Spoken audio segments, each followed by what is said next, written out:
जो जो शरण कबीर की ये तिरगे अंत अपार। दादू गुण के कहूँ कहत न आवे पार। अब कलयुग के लास्ट में कृत घनी लोग हो जाएंगे, कोई मर्यादा नहीं रहेगी, छोटी आयु हो जाएगी, छोटा कद होगा। कलयुग के अंत में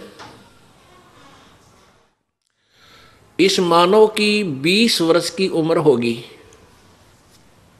20 वर्ष में ये पैदा भी हो लेगा, जवान भी, युवा भी हो लेगा, बच्चे भी पैदा कर लेगा और मर भी लेगा।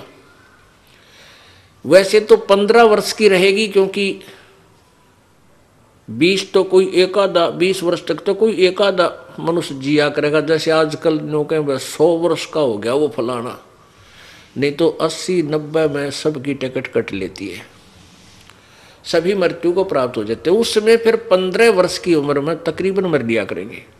और कद कितना होगा, ये गिट्ठ जो है इस तरह 2 गिट्ठ का, यानी 1.5 फुट, हद 2 फुट का।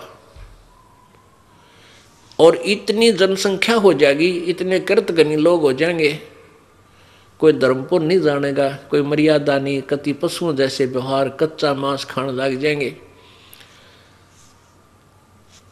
तो उस समय ये कलयुग का अंत होगा। और 5 वर्ष की लड़की, 5 वर्ष की लड़की की शादी हो जा करेगी और 5 वर्ष की लड़की संतान उत्पत्ति करने लग जाएगी। उसके बाद कहते हैं, और पृथ्वी के ऊपर, पृथ्वी के 3 हाथ यानी 4.5 फुट तक, 4.5 फुट तक उपजाऊ जमीन नहीं रहेगी।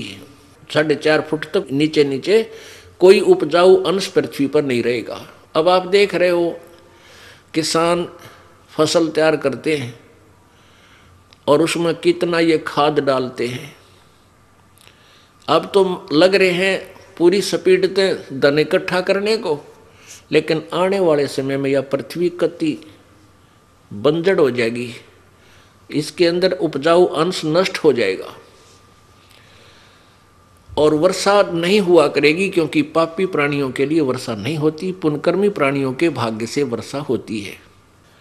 ऐसे घास फूस और कच्चा मांस जीव जंतु खाकर के ये प्राणी मनुष्य जीव रहा करेंगे। उसमें 10वां अवतार आवेगा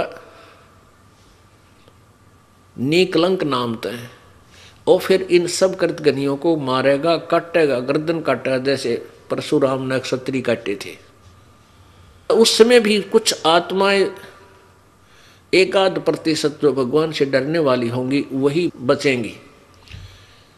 और फिर से सतयुग प्रारंभ होगा। कैसा होगा कि एकदम बहुत जबरदस्त वर्षा होगी प्रभु की कृपा से, और पूरी पृथ्वी पर कई फुट, सैकड़ों फुट पानी इकट्ठा हो जाएगा। अच्छी आत्माएं ऊपर क्षेत्रों में चली जाएंगी, पहाड़ों के ऊपर, और फिर पूरी पृथ्वी पर पानी सूखेगा धीरे धीरे।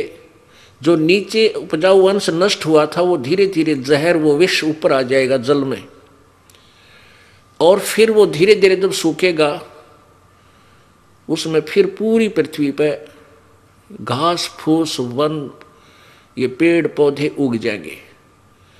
और फिर धीरे धीरे वो ऑक्सीजन, जो अप्रदूषण फैल गया है, तो पूरी पृथ्वी पे जब हरे भरे वन हो जाएंगे, वो फिर उस ऑक्सीजन को छोड़ेंगे, कार्बन डाइऑक्साइड को ग्रहण करेंगे, और धीरे धीरे वातावरण चेंज हो जाएगा